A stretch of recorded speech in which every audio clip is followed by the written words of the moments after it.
नमस्कार दोस्तों, welcome to my channel Nirav Hindu. और काफ़ी दिनों बाद आप में एक नए टॉपिक के साथ साधना चित्र का टॉपिक है। तो साधना में जटिलता में ना जाके मैं आपको एक यंत्र साधना के बारे में बताऊंगा, जो मैंने बहुत पुरानी प्रतिलिपि यंत्र साधना की मिली है, जो रीजनल लैंग्वेज में है, जो गुजराती लैंग्वेज में है।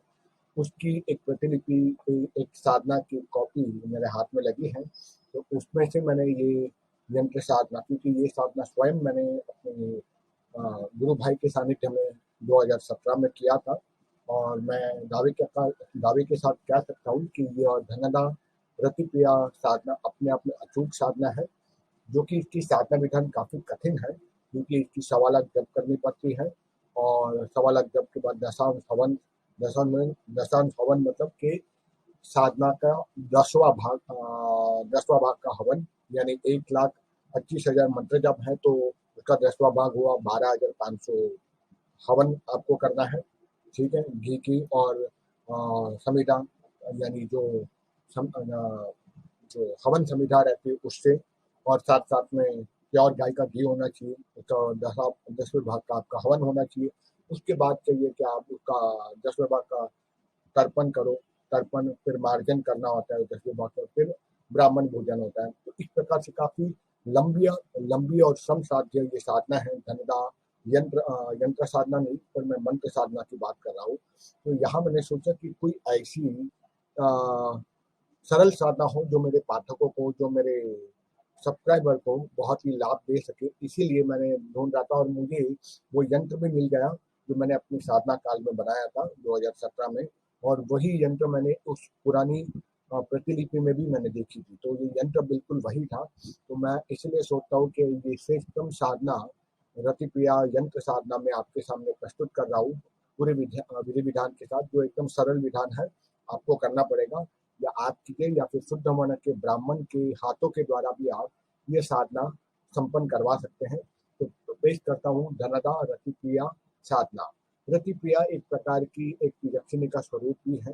ठीक है, तो धनदा रतिक्रिया यंत्र भी आता है, धनदा रतिक्रिया साधना भी आती है मंत्र में, और धनदा यंत्र भी आता है। तो यहाँ मैं जो आपको दे रहा हूँ संयुक्तिकरण है, मीन अ कॉम्बिनेशन ऑफ मंत्र एज वेल एज यंत्र साधना। ठीक है, तो पहले हम साधना का विधान पे आते हैं, उसके बाद साधना का क्या लाभ होगा उस पर मैं बात करूंगा, और फिर साधना का यंत्र और साधना का मंत्र। तो ये चार क्रम में ये आज का ये एपिसोड रहेगा। तो अंत तक देखते रहिएगा।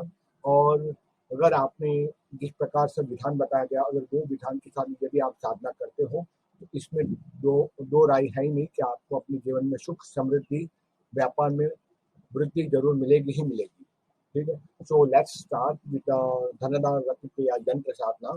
ठीक है, जहाँ मैं यंत्र साधना की विधान की बात कर रहा हूँ, तो ये जरूरी है कि हो सके तो, या फिर ब्रह्म मुहूर्त में, यानी जो सूर्योदय से 2 घंटे पहले का जो क्षेत्र है, 4 से 6 के बीच में, तब भी आप नहा धो करके शौच आदि से निवृत्त होकर स्नान करके, पुरुष हो तो सफेद वस्त्र पहने या पीले वस्त्र की धोती पहने, स्त्री हो तो सफेद साड़ी या फिर तो पीली साड़ी पहन के बैठे। ठीक है, जिसमें कोई पंजाबी कुर्ता या सूट पहनकर स्त्रियां नहीं बैठ सकती। जो मैं विधान है ट्रेडिशनल साधना क्षेत्र का, उसकी बात करूंगा। तो इसमें कोई आप कन्वीनियंसी आप डाल नहीं सकते। कई लोग कन्वीनियंसी डालते हैं, मैंने देखा है। वो डालना भी अपने अपने पाप है, क्योंकि साधना विधान जिस तरह से है करना ही चाहिए। स्त्रियों के लिए विधान है कि ऋतुकाल के अंदर में, मेंस्ट्रुएशन टाइम में, वो साधना ना करे। शुद्ध हो जाए उसके बाद वो 5वें 6वें दिन ऋतुकाल के स्नान के बाद ही वो साधना में प्रवृत्त हो। इसको आप चाहिए कि शुक्ल पक्ष की पंचमी को आप करें साधना। अगर शुरुआत करनी है, यंत्र साधना बनाना है, तब तो शुक्ल पक्ष की पंचमी श्रेष्ठतम मानता हूँ, या अष्टमी। ठीक है, या द्विज या तीज या पंचमी या अष्टमी अच्छी रहती है। आपको चाहिए कि भूत पत्र के ऊपर इस साधना का यंत्र आपको बनाना है। ठीक है, भूत पत्र आप गूगल कर सकते हो, भूत पत्र के ऊपर आपको करना है। और उसके बाद इसकी केसर, जो सैफरन जिसको हम कहते हैं, केसर और चंदन की साई, चंदन कौन सा, चंदन तो रक्त चंदन भी है, सफेद चंदन भी है, पीला चंदन भी आता है, पर मेरे हिसाब से लाल चंदन काफी ठीक रहेगा। लाल चंदन ना मिले तो सफेद चंदन ले लीजिए, जो आपको वहाँ उपलब्ध हो। मैं अधिकतर रक्त चंदन इसमें ज्यादा उपयोगी मानता हूँ। तो केसर और लाल चंदन को घोल करके पत्थर पर घिस करके और रक्त चंदन की एक छोटी सी तर्जनी उंगली जितनी एक स्टिक आती है, लकड़ी आती है, मार्केट में आप देख सकते हो पूजा पाठ वाले किसी स्टोर से या ऑनलाइन अमेजोन फ्लिपकार्ट पे भी मिल जाएगी। सामान्य तौर पे आप किसी स्टोर पर भी आपको मिल जाएगा। वो 15 से 20 या 25-30 रुपए से ज़्यादा नहीं आएगी। वो आप ले लेना है। जिसने के पत्थर ले लीजिए, गंगा जल लीजिए पानी के फॉर्म में, और वो सबसे श्रेष्ठ मानता हूँ, पवित्र मानता हूँ गंगा जल। थोड़ा सैफरॉन यानी कि केसर, शुद्ध केसर, और उसके अंदर में इस चंदन की लकड़ी से, लाल चंदन की लकड़ी से घिसते हुए उसका आपको एक इंक बनानी है, शाही मतलब इंक। और फिर अनार की कलम लेनी है, पोमोग्रेनेट जिसको हम कहते हैं, अनार, जो अनारस जिसको हम कहते हैं मराठी और हिंदी में, अनार की आपके डंडी तोड़ दीजिए पेड़ की, और बाद में उसको शार्पन करके पेंसिल की तरह शार्पनिंग कर दीजिए और उसकी कलम बनाइए। तो अनार की कलम हो, केसर और लाल चंदन की शाही हो। जब ये दोनों तैयार हो जाए उसके बाद भोजपत्र के ऊपर आपको सामने हो सके तो आसन बिछा दे, या देवता के लिए पीला या सफेद रंग का आसन रहे चौरंगी के ऊपर यानी तख्त के ऊपर। आप खुद भी पीले या सफेद रंग के आसन पर बैठ जाए। आपकी कमर और गर्दन और जो सिर है एक सिर में रहे, 90 डिग्री परपेंडिकुलर रहे, ताकि प्राणों का प्रवाह रहे। उसके बाद गणपति, और पर ये ध्यान रखिए मैंने इसमें जो लिखा है कि यंत्रों को लिखने से पूर्व आपको चाहिए भोजपत्र आप खरीदे ऐसे, और भोजपत्र के ऊपर अंदर दाने या फिर फटा हुआ ना हो। बहुत बार ये होता है कि जो स्टोर कीपर होता है, जो दुकानदार होता है, वो अपना यंत्र बेचने के लिए फटाफट पैक करके आपको दे देता है प्लास्टिक के अंदर में या किसी कागज वाले पैकिंग मटेरियल के अंदर। तो आपको चाहिए कि आप पहले देख ली, चाहे तो ऐसे आकाश की तरफ या लाइट में ऊपर की तरफ देख ले स्टोर के अंदर ही, कि वहां पे भूत पत्ते के बीच में कहीं पर भी कटाव छटाव ना हो, बीच में होल ना हो यानी छिद्र ना हो।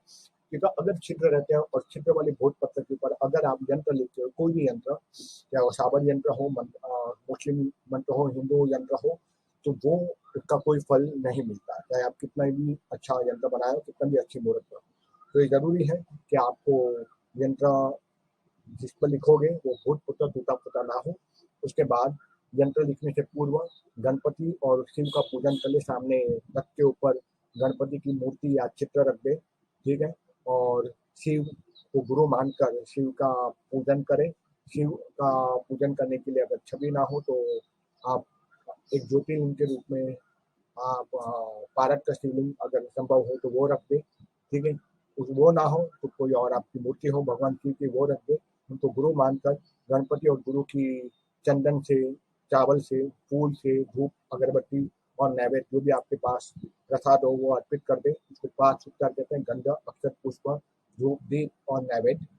ये करने के बाद हाथ में जल ले ले कि मैं धनदा यंत्र निर्माण करने के लिए ये पूजन, ये यंत्र का निर्माण कर रहा हूँ, जिससे कि मेरे जीवन में सुख समृद्धि प्राप्त हो। इससे धनदा यंत्र में निर्माण कर रहा हूँ, जिससे कि हे परमात्मा, हे भगवान शिव, आप मेरे गुरु हैं, मैं आपको शिष्य हूँ। आप शिष्य पर दया करें और मुझे यंत्र निर्माण के लिए अनुमति प्रदान करें, और यंत्र निर्माण होकर उसमें समृद्धि प्रदान करें, जिससे मुझे साधना का फल मिले। ये बोलते हुए वो जल आपको जमीन पर चढ़ा देना है, और उसके बाद यंत्र का निर्माण करें। अनार की कलम लेकर यंत्र निर्माण कर दे। मैं आपको यंत्र बताता हूँ आगे। अब बात करेंगे कि यंत्र से आपको क्या लाभ मिलेगा, इस साधना के क्या लाभ है। ये अत्यंत ही देव दुर्लभ और गोपनीय यंत्र है। कई ग्रंथों में आपको यंत्र शायद मिलेगा भी, लेकिन उसका पूरा विधान भी नहीं मिलेगा, क्योंकि कहीं पर केवल यंत्र साधना का विधान है, कहीं पर केवल मंत्र साधना का विधान है। मैंने जिनके पास से, जिस सन्यासी के पास ये साधना मिली थी, उसमें यंत्र और मंत्र दोनों का समन्वय था। जिन्होंने अपने यंग एज में उन्होंने साधना की थी और उनको बहुत धन मिला था, ठीक है। वो खुद एक मंदिर के पुजारी रह चुके हैं, ठीक है। अभी फिलहाल तो मेरे वो गुरु भाई नहीं है, ठीक है। उन्होंने वो यंत्र और मंत्र और यंत्र की साधना की थी पेड़ के ऊपर बैठकर। तो ये काफी कठिन साधना है, क्योंकि आप यूट्यूब पर बहुत सारी साधना आप देखोगे, बहुत सरल बताते हैं, इतना आसान नहीं है साधना करना, पर यंत्र साधना आप जरूर कर सकते हैं। तो आप यंत्र, मैं बोल रहा हूँ, ये अत्यंत देव दुर्लभ और गोपनीय यंत्र है। श्री दत्त संप्रदाय में, साबर संप्रदाय में ये यंत्र प्रसिद्ध है। वहां पर भी आपको का शायद आपको निर्माण विधि देखने को मिलेगा। और यह सिद्ध करके क्या मिलेगा, ये चाहिए कि ये यंत्रों को पहले सिद्ध कर ले निर्माण करके, उसके बाद पूजा स्थान में या साधना स्थान, या आपने साधना पूजा या मेडिटेशन करते हो, या फिर वो वहाँ जहाँ तिजोरी में रुपए पैसे दागीने लगते हो वहां पर आप ये रख सकते हो। और इस यंत्र को आइदर आप भोज पत्र के ऊपर बना बना सकते हो, या फिर किसी सुनार के पास तांबे के पात्र के ऊपर भी बना सकते हो, जो आपको योग्य लगे। मेरे हिसाब से भोज पत्र पर आप स्वयं बनाओगे ज्यादा अच्छा रहेगा। धनाढ्य यंत्र को निर्माण करने के बाद आपको रोज उसका पूजन करना है, अगरबत्ती धूप दीप दिखाना है, ठीक है, और रोज उसका दर्शन करके घर से बाहर निकलना है और उसके सामने एक माला मंत्र जप करनी है। तो इससे क्या लाभ हो जाएगा, इससे आप लाभ ये रहेगा, इसके पूजन और दर्शन और एक माला मंत्र जप से कहते हैं कि आपकी लोक प्रसिद्धि होती है, नाम यश मान कीर्ति की प्राप्ति होती है। दूसरा, इस यंत्र से घर में धन की वृद्धि होती रहती है, व्यापार में भी वृद्धि होती रहती है। तीसरा और महत्वपूर्ण लाभ है, इस यंत्र को रखने से, उसका मंत्र करने से और दर्शन और पूजन करने से घर में सुख समृद्धि आती है, शांति बनी रहती है, घर में झगड़े कलश नहीं होते हैं, और आपके घर में यदि कलेश है, कोई वास्तु दोष है, वो निश्चित रूप से धीरे धीरे घट जाता है, समाप्त हो जाता है। तो ये इतना महत्वपूर्ण यंत्र है। अब मैं यंत्र का आकृति आपके सामने स्पष्ट करता हूँ। ये है धनदा साधना का यंत्र। आप देखोगे आपको चौक रेक्टेंगल शेप बनाना है, एक सीधा एक टेढ़ा, हॉरिजॉन्टल एक वर्टिकल, चारों कोनों में ओम ओम ओम, इस तरह से चार कोनों के अंदर में आपको ये लिखना, और जो बीच में क्रॉस जैसा बना है उस पर प श और अंत में रा, और हॉरिजॉन्टली अ श और ता। ये निर्माण क्यों और कैसे किया गया है, अक्षर इस तरह से क्यों क्रमबद्ध है, यह मैं भी नहीं जान सकता, ना मैं जानता हूँ, क्योंकि ये जिस ऋषि ने बनाया है वही ये समझ पाएंगे इस यंत्र का विधान ऐसा क्यों है। तो उस विधान पे ना जाकर अब मैं आपके सामने बताऊंगा कि जब यंत्र निर्माण हो जाए तो आपको प्राण प्रतिष्ठा क्रिया करनी है। प्राण प्रतिष्ठा क्रिया के लिए मैं मंत्र आपको डिस्क्रिप्शन में डाल दूंगा प्राण प्रतिष्ठा क्रिया की। और जब प्राण प्रतिष्ठा मतलब करना क्या है, जब यंत्र बन जाए तब आपको चाहिए कि यंत्र को अपने सामने रख दें, तो आपका दाहिना हाथ है वो यंत्र पर रहेगा, और दूसरा हाथ है यानी आपका बायां हाथ है वो आपकी छाती पर रहेगा, ठीक है। और आपको प्राण प्रतिष्ठा मंत्र का उच्चारण करना है, ओम यम यम लम वम, बड़ा सा मंत्र है, मैं डिस्क्रिप्शन में डाल दूंगा। वो आपको 3 बार 5 बार या 11 बार मंत्र बोलना है। अगर ऐसा आपको ना जमे तो आपको चाहिए कि आपके दोनों हाथ इस तरह से रखें, जैसे आशीर्वाद मुद्रा आप किसी को देते हैं, दोनों हाथ ऐसे रख दें, इस तरह से, अगर आप देख पा रहे हो ऐसे रख दें, और नीचे यंत्र हो, और उसके ऊपर यंत्र को ढक दे दोनों हाथों से, और फिर भी ये 3 बार या 11 बार, आइडियली 11 बार इस मंत्र का उच्चारण करें, प्राण प्रतिष्ठा मंत्र का। इससे प्राण प्रतिष्ठा हो जाती है। तो किसी योगी सन्यासी किसी पंडित की जरूरत नहीं, आप स्वयं कर सकते हो। और जब ये यंत्र प्राण प्रतिष्ठा हो जाए तो इसको लैमिनेशन करने के बजाय मैं बोलूँगा कि आप उसको कांच की फोटो फ्रेम में बनवा लें और अपनी पूजा स्थान में रख दें, और रोज उसको धूप दीप अगरबत्ती दिखाएं, और एक माला मंत्र जप करें धनदा साधना मंत्र से। मंत्र कौन सा है, मंत्र बड़ा सरल और छोटा सा है, उच्चारण में कर देता हूँ, आप स्क्रीन पे देख रहे होंगे। धंग, इसमें ग की ध्वनि के साथ आप बोलना है, क्योंकि 2 प्रकार की ध्वनि होती है साधना क्षेत्र में, एक ध की एक ग की ध्वनि जो तंत्रात्मक तंत्रात्मक होती है, और एक होती है मंत्रात्मक जो होती है म की ध्वनि। पहले मैं मंत्रात्मक ध्वनि आपके सामने स्पष्ट कर रहा हूँ। धम रिम श्रीम रतिप्रिय स्वाहा। अब ये होगी मंत्रात्मक ध्वनि, ठीक है, और दूसरी होती है तंत्रात्मक ध्वनि, ठीक है, जो है धम रिंग श्रिंग रतिप्रिय स्वाहा। अब आप देखोगे इसमें मैं ग की ध्वनि के साथ मंत्र का उच्चारण कर रहा हूँ, धम रिंग श्रिंग रतिप्रिय स्वाहा। यह मंत्र का आप उच्चारण करना है, यानी एक माला करना है, यंत्र निर्माण के बाद एक माला जप करना है, और फिर नियमित अपने पूजा स्थान में बैठे सामने धूप दीप अगरबत्ती जलाए, और उसके बाद इस मंत्र की एक माला आपको रोज करनी है, और यंत्र का दर्शन करके एक माला करके फिर आपको अपने व्यापार के लिए या नौकरी करते हो तो उसके लिए निकल जाना है। या अगर आपको घर में जगह ना हो मंदिर में तो आप अपने व्यापारिक स्थल पर भी ये रख सकते हैं, लेकिन ये यंत्र के सामने इस मंत्र की एक साधना, एक माला मंत्र जप करना अनिवार्य है, ठीक है। तो इस प्रकार से बड़ी छोटी सी सरल साधना है, लेकिन बहुत ही असरकारक साधना है, करके देखिए, आपको अवश्य रिजल्ट मिलेगा।